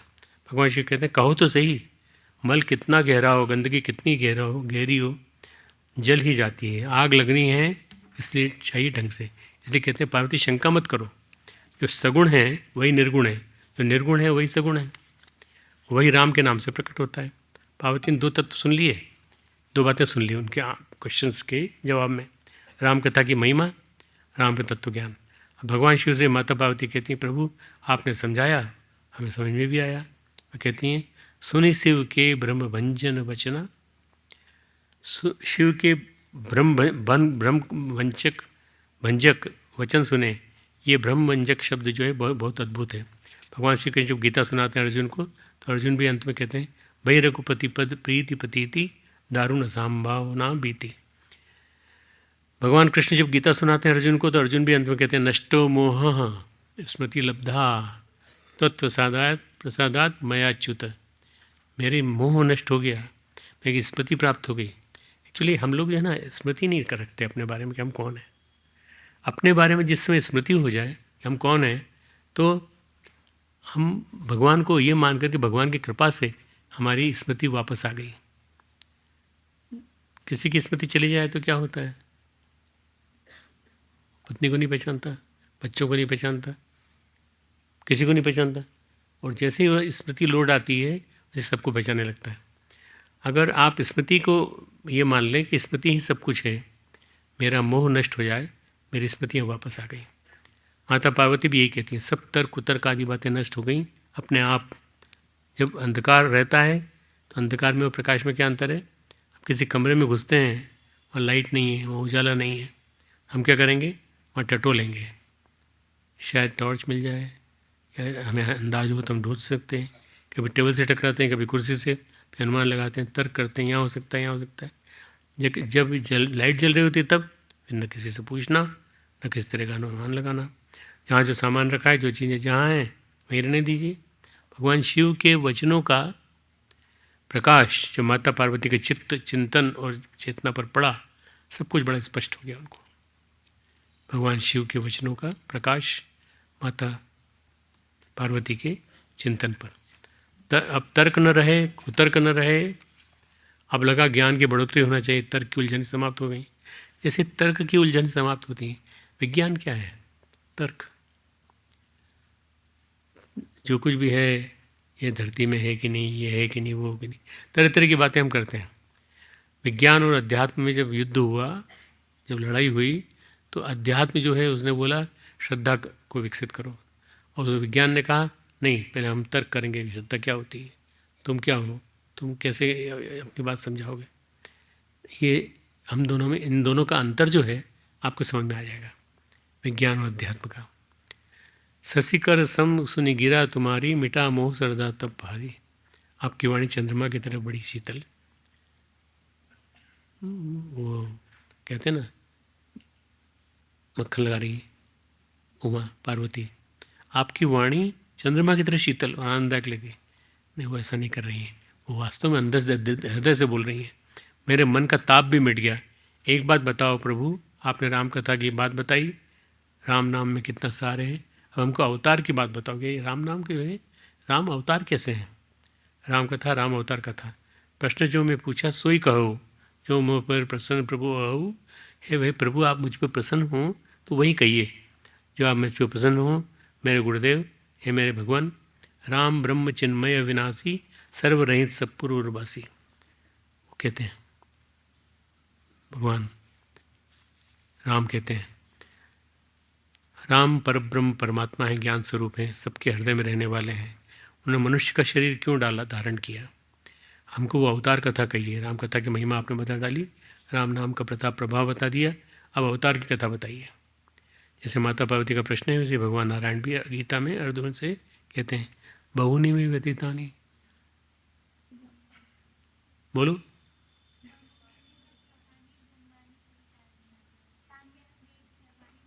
तानी अहम वेद सर्वाणी, उन सबको मैं जानता हूँ, सारे जन्म तेरे, मेरे जन्म जितने भी हुए हैं उनको भी मैं जानता हूँ। तो एक बच्ची तो गीता की विद्वान आई है इस बार, और भी कुछ लोग पढ़ के आना गीता वीता। मैं अगली क्लास जो है ना गीता की लूँगा। मेरे और तुम्हारे बहुत से जन्म हो चुके हैं अर्जुन, लेकिन मैं उन सबको जानता हूँ, तुम नहीं जानते। अपने देखो, हम में और भगवान में क्या अंतर है कि भगवान तो जानते हैं कि हम कौन हैं, भगवान जानते हैं कि वो कौन है, पर हम नहीं जानते हम कौन हैं। बार बार मोह में, अज्ञान में पड़ जाते हैं हम। अज्ञान कहाँ से आता है? हमको समझ में नहीं आता कि हम क्यों अज्ञान में पड़ जाते हैं, अंधेरे में पड़ जाते हैं। पार्वती जो कहती हैं भगवान के जो अवतार हुए उनकी बात बताओ, कथा आगे बढ़े, ताकि आप यहाँ तक आ गए, इसके आगे सुनाइए। रस वर्षा हो, अज्ञान मिटे, राम कथा की गंगा में हम भी स्नान कर सकें। तो 3 प्रश्न थे, प्रश्न के 3 भाग थे, पहला और दूसरा सुना दिया, तीसरा राम का अवतार। ही हर्षे कामारी तब शंकर सहज सुजान, बहुविधि उमही प्रशंसी, पुनि बोले कृपा निधान। पार्वती जी की बातें सुनकर भगवान जी को बहुत प्रसन्नता हुई, बहुत खुश। जब कोई आचार्य या गुरु से शिष्य कोई इंटेलिजेंट सवाल पूछता है तो उसको बहुत प्रसन्नता होती है, क्योंकि हम उसको लगता है हम किसको क्या बात बता रहे हैं, जो कहा जा रहा है उसको समझा जाएगा। मैं जब पढ़ता था, अपनी MD की पढ़ाई कर रहा था, तैयारी कर रहा था, तो मुझे प्रश्न पूछे जाते थे, तरह तरह के प्रश्न पूछे जाते थे। हम बताते थे, अपने पढ़ के जाते थे, सीख के आते थे। तो हम लोग कुल 4 लोग ऐसे थे उन 25-26 लोगों में जो सब चीज़ें बताते थे। तो उन्होंने तारीफ़ करना चालू कर दी हमारी, और कहा तुम लोग सब जानते हो, तुम लोग सब जानते हो। हम कहा नहीं जानते हैं, हम हो सकता है कि हम में कोई कमी हो, आप हमारी कमियां बताइए। तो उन्होंने फिर कमियां बताना चालू की, तो हम उनसे गुस्सा हो गए, हमारी कमियां बताना चालू कर दी इन्होंने। तो फिर उन्होंने कहा देखो कमियां नहीं बताएंगे हम, तुम लोग अपने अंदर वो डेवलप करो, एक्यूमेन, वो पोटेंसी, वो ताकत जिसमें तुम अपनी आलोचना भी सुन सको। शिष्य और गुरु के बीच में क्या होता है? कहना, सुनना और समझना। कहना, सुनना और समझना, 3 बातें होती हैं बस, और बस इसी के साथ हमारा एग्ज़ाम हो जाता है। बड़ी उलझन है, जो कहा गया वो समझा जाता है क्या? कई बार नहीं समझा जाता। आप लोग इतने अच्छे अच्छे बच्चे हो, पढ़ने के लिए आए हो यहाँ, योग पढ़ोगे, मनोविज्ञान पढ़ोगे, और भी कई चीज़ें पढ़ोगे, तो तुमको 3 चीज़ें ध्यान रखनी है। कहना है उनको, सुनना है हमें, और समझना है। इसमें बड़ी उलझन है, जो कहा गया है वो समझा जाता है क्या? अगर हम ये बात कह रहे हैं कि सामने 100 लोग हैं, 200 लोग हैं, 500 लोग हैं, तो जो कहा जा रहा है उसके अलग अलग अर्थ निकलेंगे। पहली बात तो ये कि सुना भी गया कि नहीं, संशय आएगा। संशय हर जगह आ जाता है। संशय आत्मा विनश्यति, गीता कहती है, संशय से आत्मा का नाश होता है। इसलिए संशय मत करो, पहले समझो, और समझने के बाद फिर तुम उसको जीवन में धारण करो। अगर अच्छा लगे तो धारण करो, नहीं अच्छा लगे तो मत धारण करो। यहाँ माता पार्वती सुन रही हैं, भगवान शिव कह रहे हैं, तो गहराई क्या है? गहराई भगवान शिव ने समझी, माता पार्वती सुनने के लिए तैयार है, समझने के लिए भी तैयार है, धारण करने के लिए भी तैयार है। जो भी मैं समझा रहा हूँ वो समझ रही हैं, वो ग्रहण करने के लिए भी तैयार है। तो ये जो चीज़ें हैं, सुनना, समझना, धारण करना और ग्रहण करना, ये एक प्रक्रिया है। इस प्रक्रिया में शिष्य डेवलप होता चला जाता है। उन सत्यों को समाधि से साक्षात्कार करके निकाला। पहले भगवान शिव गए समाधि में उस परम सत्य की अनुभूति की, फिर अपने स्वरूप में प्रतिष्ठित किया। अब जो कहा जा रहा है उसके लिए सुनने वाले में क्या गुण होना चाहिए? शिष्यों के गुण क्या क्या होने चाहिए बताओ? सुनने वाला स्थिर होना चाहिए। अभी क्या होता है, मेरे पास मोबाइल है, किसी ने कुछ कहा, मैंने मोबाइल सुनना चालू कर दिया। नहीं, स्थिर हो जाओ, फिर हिलो डुलो मत। सुनने वाला चित्त शुद्ध होना चाहिए, सुनने वाला एकाग्र होना चाहिए, सुनने वाला स्थिर चित्त शुद्ध, और सुनने वाला एकाग्र, सुनने वाला शांत होना चाहिए। जो जितनी समाधि, जितनी स्थिरता कहने वाले के लिए आवश्यक है, उतनी समाधि, उतनी स्थिरता सुनने वाले के लिए भी मन में ज़रूरी है। जो आदमी शिक्षक तुम्हारा है, वो तुम्हारे स्थिर होकर के और मन में समाधि की स्थिति लाकर सुना रहा है तुमको, उतनी ही स्थिरता तुम्हारे अंदर भी होनी चाहिए। तो सुना गया वो समझा भी जाए, सुना गया वो समझा नहीं जाता, समझने के लिए चित्त में प्रकाश भी चाहिए, तभी उस प्रकाश में उस चीज़ को धारण किया जा सकता है। महाराजा परीक्षित को श्राप मिला, कहानी सुना रहा हूँ। महाराजा परीक्षित को श्राप मिला, तो उनके पास जीवित रहने के लिए समय कम था, 7 दिन में तक्षक काट लेगा उनको। ऐसा करके ऋषि श्रृंगी का श्राप मिला। जब ऋषि कुमार ने श्राप दिया तो पिताजी स्वयं ऋषि थे, बड़े चिंतित हो गए। मेरे बेटे ने बड़ा कल्याणकारी कार्य किया जो श्राप दे दिया। ब्राह्मण पुत्र है, वो अपने बेटे के बारे में कहने लगे, मेरे बेटे ने श्राप दे दिया, तपस्वी बहुत है, इसका श्राप मिथ्या नहीं होगा। ये श्राप ना मटेरियलाइज हो, ऐसा नहीं हो सकता, ये गड़बड़ नहीं होगा, इसलिए आप इनका कुछ प्रयास कर लीजिए।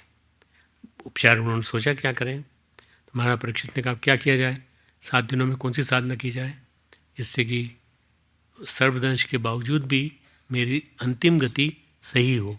7 दिन का योगाभ्यास, 7 दिन की तपश्चर्या, 7 दिनों में तो कर्मों का क्षय नहीं होता, तो क्या करोगे, 7 दिन तो बहुत कम होते हैं। तो कथा श्रवण की जाए, तो उपचार निकला कथा का श्रवण। उन दिनों के सबसे श्रेष्ठ कथावाचक थे शुकदेव, भगवान कृष्ण के उपासक। गंगा के धारा में एक तीर्थ है शुक्रताल, तो हम तो कई बार होके आए, वहाँ स्वामी जी बैठते थे, कल्याण देव जी, जिन 125 साल की उम्र जिनको मिली और उन्होंने शरीर छोड़ दिया, उनसे मिलने में और जी 3-4 बार गए हम लोग प्रणाम करने के लिए। वो यहाँ भी आते थे। एक बार हम गए तो उन्होंने हमको केले दिए, हमने केले यहीं खाओ, ले मत जाओ, खाओ। हमने केले खा लिए। अब केले का छिलका जो था वो कहाँ फेंके, तो उन्होंने कहा फेंको मत, मुझे दो, मेरी गाय खाएगी। परमहंस वाली स्थिति में थे वो। और अपने जो विश्वविद्यालय का जो भूमि पूजन हुआ है उसमें वो स्वयं शामिल थे। 127 साल की उम्र में उन्होंने शरीर छोड़ दिया अपने आप ही स्वेच्छा से। तो ये जो शुक्रताल वाला हिस्सा है, यहाँ हमारी परीक्षित ने जान दी थी।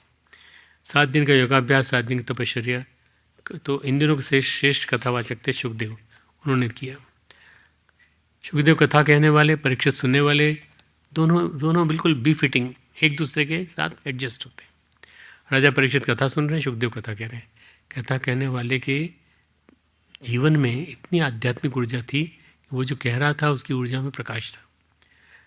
उससे राजा परीक्षित के सारे कर्म बंधन कटते चले गए 7 दिन के अंदर, पूरे के पूरे। अब जैसे राजा होने के नाते कितनी सारी गलतियाँ की होंगी, इतनी ऊर्जा थी राजा परीक्षित के मन में। था 7 दिनों के बाद संसार छोड़ना ही है। उनके प्राण ईश्वरोन्मुख हो गए थे, ईश्वर समर्पित थे। जो कुछ सुखदेव जी डालते गए, महाराज परीक्षित पीते चले गए। कहने सुनने वालों के बारे में गोस्वामी जी एक लाइन लिखते हैं, श्रोता वक्ता ज्ञान निधि कथा राम के गूढ़। श्रोता और वक्ता दोनों ज्ञान के भंडार हैं। कथा राम की कथा गूढ़ है। जो समझ रहा है और जो कह रहा है, दोनों बहुत महत्वपूर्ण है। राम की कथा बड़ी गूढ़ है, बड़े स्थिर, बड़े एकाग्र, बड़े भाव भरे मन से, बड़े प्रबोधपूर्ण स्वरों में, बड़े स्थिर होकर सुनने समझने की बात है। सुनना और समझना सहज नहीं है। जब ऋषि व्यास को ये बोध हुआ कि महाभारत का ग्रंथ कौन लिखेगा, इतनी बड़ी पोथी कौन लिखेगा, इतने सारे किताबें लेके चले गए। उन्होंने कहा महाराज, गणेश जी के पास गए, महाराज लोक कल्याण के लिए हमें सहायता कीजिए, हम लिखना चाहते हैं महाभारत। गणेश ने सोचा ये बूढ़े बाबा कहाँ से आ गए, अब बैठाएंगे लिखाएंगे, हम लिखते रहेंगे। उनका मन नहीं लग रहा था। उन्होंने सोचा कि इनको कैसे टाला जाए। ध्यान रखना, मैं जल्दी लिखूँगा, मेरे लिखते समय कलम रुक गई तो मैं चल दूँगा, फिर मत कहना कि मेरी कथा नहीं लिखी। दरअसल गणेश जी व्यास जी से पीछे छुड़ाना चाहते थे। और कौन लिखेगा इतनी बड़ी कथा। व्यास जी ने कहा इतने लाख श्लोक हैं, महाभारत पूरी जो लिखी है उन्होंने लिखी है। किसने? गणेश जी ने। उन्होंने कहा लिख दो, बस मैं लिख नहीं सकता। व्यास जी ने कहा तो ठीक है महाराज, चुनौती में मंजूर है हमारी बात, जो कुछ मैं बोलूँगा उसे आप समझ कर लिखेंगे, अब बिना समझे कुछ मत लिखिएगा। गणेश जी बुद्धि के देवता थे, समझदारी के देवता थे। गणेश जी बोले हाँ समझ लूँगा। गणेश जी बुद्धि के देवता थे तो उनको समझने में क्या कमी थी। व्यास जी भी कम बुद्धिमान नहीं थे, कम प्रतिभावान नहीं थे। तो कहते हैं कि व्यास जी बोलते चले जाते थे, हजारों श्लोक गणेश जी लिखते चले जाते थे। जब देखते थे गणेश जी की कलम रुकने वाली है तो व्यास जी बीच में जटिल गूढ़ श्लोक बोल देते थे, इसको समझने की कोशिश करते थे गणेश जी, तब तक वो दूसरा श्लोक सोच लेते थे। ऐसे व्यास जी थे और ऐसे गणेश जी थे। कुछ समय तो यह कहते हैं यहाँ पार्वती और भगवान शिव हैं, दोनों ज्ञान निधि हैं। गणेश जी के माता पिता हैं आखिर। कथा भी कम नहीं है, कथा भी गूढ़ है। कथा में राम तत्व, राम कथा, अवतार कथा, सारी बातें इसमें। भगवान शिव कहते हैं 2 बातें तुमको बता चुका, तीसरी बात को आराम से सुनो। क्या है? सुन शुभ कथा भवानी, रामचरित मानस विमल, कहा भुसुंडी बखानी, सुना विहग नायक गरुड़। मैं आपको सुनाता हूँ। जिस समय काकभुसुंडी जी ने कहा उस गरुड़ ने सुना, उस समय आप सती रूप में थी। अब मैं उस निर्मल कथा कहता हूँ जो काकभुसुंडी ने गरुड़ को कही थी। कहते हैं कि सो संवाद उदार जही विधिबा आगे कहब, सुनो राम अवतार चरित परम सुंदर अनग। अनग है ना पापनाशक। विशेष संवाद जिस प्रकार हुआ था वह मैं कहूँगा। अभी तो तुम राम जी के अवतार का सुंदर वर्णन सुनो। अब यहाँ से होती है अवतार कथा समाप्त। आप कहते हैं कि अवतार एक नहीं है। भागवत में कहते हैं कि अवतार 10, अवतार 24, अवतार असंख्य है। अवतारा असंख्याः, असंख्य है, एक नहीं। कोई भी अवतार बन सकता है। हर कल्प में भगवान आए। गीता में भगवान ने कहा संभवा में युगे युगे, हर युग में मेरा अवतार हुआ है। हर समय में संभव होता हूँ। हरिगुण नाम राम अपार, कथा रूप अगणित अमित, मैं निज मति अनुसार कहूँ उमा सादर समर सुनो। भगवान के अवतार, भगवान के गुण, भगवान के रूप, जितनी भगवान को आवश्यकता पड़ती है उतने वो अवतार भेज देते हैं। भगवान की कथा के सभी प्रसंग अपार हैं, लेकिन जो भाव सत्य को जानने वाले साधक गण साधन में लीन है, उनको एक बात समझ में आती है, क्या? चित्त शुद्ध हो जाना चाहिए, पहली बात। तब समझ में आएगी बात। कर्म विहीन, संस्कार विहीन, संचित प्रारब्ध विहीन, क्रियमाण विहीन, क्रियमाण निष्क्रिय, ऐसी स्थिति हो जानी चाहिए। जब चित्त शुद्धि हो जाएगी तब जो सत्य होगा वो अपने आप प्रकट हो जाएगा, फिर कहना सुनना नहीं पड़ेगा, अनुभूति सत्य हो जाएगी। जो कहा जा रहा है वो सुना जाए, जो सुना जा रहा है वो समझा जाए, जो समझा जा रहा है वो हमारी अनुभूति बन जाए। जो कहा जा रहा है वो समझा जाए, जो समझा जा रहा है उसको अनुभूति का विषय बना जाए। इस प्रसंग में एक बात मैं कहूँगा, बड़ा सुंदर प्रसंग है कि श्री अरविंद सावित्री लिख रहे थे, तो श्री माँ कहती थी, बड़ी समर्पित शिष्या थी, कहती थी मैं लिखते थे दिन में और रात्रि काल में वो सब मेरी ओर भेज देते थे और उनको अनुभूतियाँ होने लगती थी श्री माँ को। गुरु के वचन जब शिष्य की अनुभूति बन जाए तब समझो कि समझ में आ गया। जब तक गुरु के वचन शिष्य की अनुभूति नहीं बनते तब तक समझ नहीं आई। श्रद्धावान लभते ज्ञानम तत्पर संयतेन्द्रिय, ज्ञानम लब्ध्वा पराम शांति अचिरणाति गच्छति। सुनो गिरे, खाली मस्तिष्क में भूल भुलैया के करके घुमाती फिराती रहें वे बातें, कोई फ़ायदा नहीं। अब आप जितनी कथाओं में चले जाओ, कहीं भी चले जाओ कथाओं में सुनने के लिए, तो तरह तरह की भूल भुलैया, कई तरह की, और कई जोक, कई तरह के आजकल के प्रसंग आ जाते हैं वहाँ पे। वो कथा नहीं है। कथा कौन सी है? भगवान का जिसमें वर्णन हो, भगवान के बारे में जो कहा जा रहा हो। वेद शास्त्रों में भगवान के सरस निर्मल चरित्रों का वर्णन है। हरि अवतार है तुझे ही हुई, इदमित्तम कही जाई न सोई। भगवान श्री हरि का अवतार हुआ, भगवान नारायण ने अवतार लिया, परब्रह्म परमेश्वर अवतरित हुए, इतना ही है, ऐसा नहीं कहा जा सकता, ऐसा ही है। इदमित्तम, इदमित्तम मतलब ये गूढ़ता है इसमें, कहीं जाई न सोई। केवल ये नहीं कि मतलब ये इसके अलावा कुछ नहीं हो सकता, ना, ये बात नहीं है, और भी कुछ हो सकता है। तुमको कुछ बातें संक्षेप में सुना हुआ, जैसे उपनिषद में कहा गया है, न आय महात्मा प्रवचन लभ्यो न मेधया न बहुना श्रुति यमे वेश वृणुते तेन लभ्यस्तस्येष आत्मा विवृते। कठोपनिषद का वाक्य है, कठोपनिषद। ये आत्मा उसी को प्राप्त होती है जिसको परमात्मा चाहे उनको प्राप्त करा दें। भगवान कहते हैं तस्में सुमुखी सुनावों तो ही समुझ पर जस कारण मोही। अब तुमको वो बात सुनाता हूँ जो मैंने समझी है। जब जब होई धर्म की हानि, पाड़ई असुर अधम अभिमानी, करई अनिति जाई नहीं वरनी, सीधई विप्र धेनु सुर धरनी, तब तब प्रभु धरी विविध शरीरा, हरई कृपा निधि सज्जन पीरा। वो कह रही है राम कथा के बारे में सुनाओ ना, राम अवतार के बारे में सुनाओ। तब मैं आता हूँ जब मेरी ज़रूरत पड़ती है। पृथ्वी पर, धरती पर ऐसी परिस्थितियाँ बनती हैं। परम पूज्य गुरुदेव का आना, आगमन इस कुल वेला में एक विशेष प्रसंग है। कि गुरुदेव आए तो गुरुदेव के साथ साथ स्वतंत्रता संग्राम भी हुआ। स्वतंत्रता संग्राम के साथ साथ बहुत सारे महापुरुष आए, और अभी और आएंगे महापुरुष बहुत सारे। तो हो सकता है शायद हमारे विश्वविद्यालय में पढ़ने के लिए आए, महापुरुष बन जाएं और फिर वो काम करें गुरुदेव का। तो इसलिए अपने को ये सोचना चाहिए कि अंधेरा जब बढ़ता है तो भगवान अवतार लेकर उस अंधेरे को समाप्त करने के लिए प्रकृति के तत्वों में संतुलन लाते हैं। अवतार का काम ही यह है कि प्रकृति के तत्वों में संतुलन लाने के लिए, जीवन में समरसता लाने के लिए, जीवन में सामंजस्य बिठाने के लिए भगवान अवतार लेते हैं। असुर मारि थापई सुरन, राखई निश्रुति सेतु, जग विस्तारई विसज्जस राम जन्म कर हेतु। राम के जन्म का उद्देश्य पूरा करने के लिए वे असुरों को मारते हैं, अंधेरे को दूर करते हैं।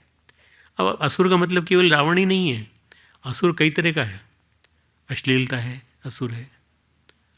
दुनिया भर की आस्था संकट है, ये भी समाप्त होने योग्य है। बहुत तरह की नकारात्मकता है, ये भी खत्म होने लायक है। अब देखो यहाँ से निकला एक आदमी पंजाब से, और वो कितना हिंसा करता हुआ चला गया, और अकेला वो ही ऐसा था जिसने कि बहुत सारे लोगों को बताया नेगेटिविटी के बारे में। तो ये जो है ऐसे कई लोग होंगे। जन्म एक दुई कहूँ बखानी, सावधान सुनि सुमित भवानी। कुछ बातें भवानी में भगवान के अवतार कहता हूँ। ब्रह्म में मत आना, भ्रम में आने का मतलब कुतर्क मत रचना, श्रद्धा भाव से सुनना और समझना कि कथा का मकसद क्या है, इस कथा का वास्तविक अर्थ, तब तुम्हें समझ में आएगा जब तुम चित्त शुद्धि की ओर आगे बढ़ोगे। चित्त का शुद्ध होना बहुत ज़रूरी है। हमारे मन, बुद्धि, चित्त, अहंकार चार नहीं है, उसमें चित्त सबसे महत्वपूर्ण है। चित्त में जो जाके डिपॉजिट हो गया वो फिर हमारे जीवन में आता रहेगा, आता रहेगा, आता रहेगा।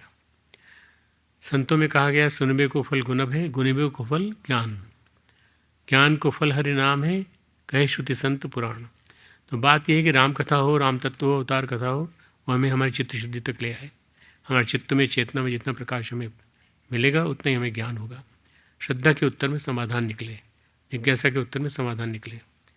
आज माता पार्वती की जिज्ञासा, आज की कथा भगवान शिव के समाधान। अब अवतार की कथा कल शुरू होगी।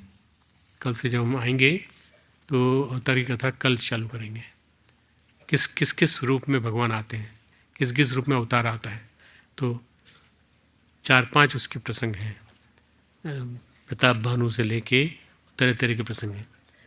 अब आगे से तो आ गए थे लोग, कल कहाँ से आए थे?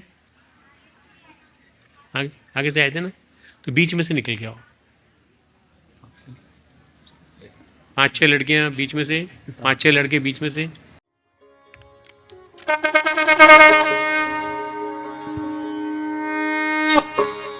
ॐ यं ब्रह्म वेदान्तविदो वदन्ति परं प्रधानं पुरुषं तथान्ये विश्वोद्गते कारणमीश्वरं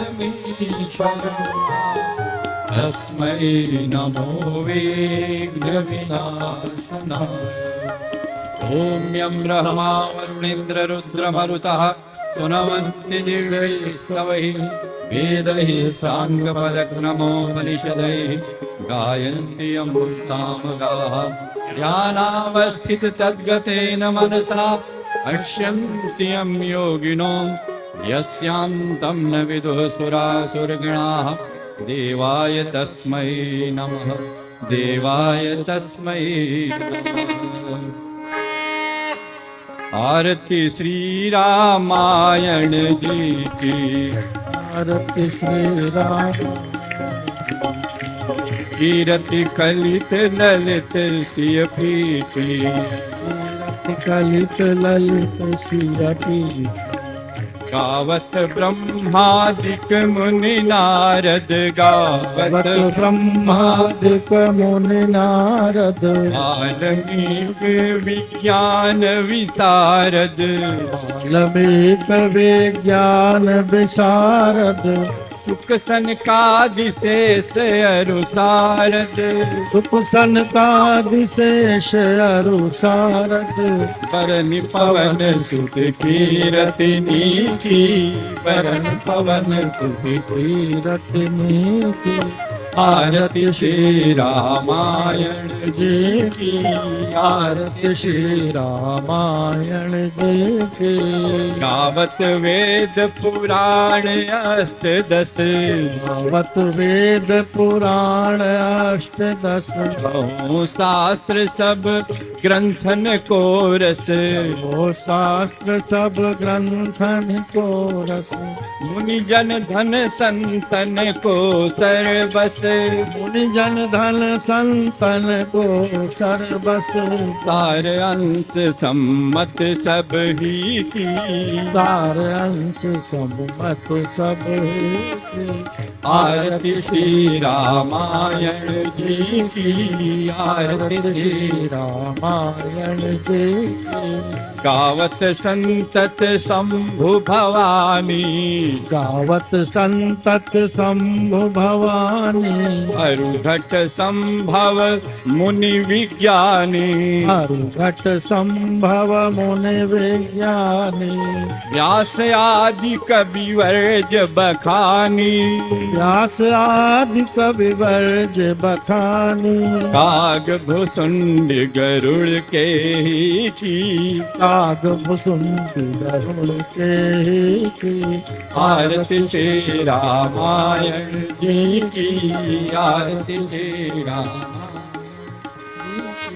कलिमल हरण विषय रस पी के कलिमल हरण विषय रस पीके सुभग सिंगार मोक्ति जुगती की भग सिंगार मोक्त जुगती की दलन रोग भव मोरी अमी की दलन रोग भव मोरे अमी की तात मात सब विधि तुलसी की तात मात तुलसी की आरत श्री रामायण जी के आरत श्री रामायण जी की कीरत कलित ललित सिय पी की तीरथ कलित की आरत श्री रामायण जी की आरत श्री रामायण जी की आरत श्री रामायण जी की आरत श्री रामायण। हमारे YouTube चैनल शांति कुंज वीडियो गायत्री परिवार को सब्सक्राइब करें एवं बेल आइकन जरूर दबाएं ताकि गायत्री परिवार की विभिन्न गतिविधियों की जानकारी आपको मिलती रहे।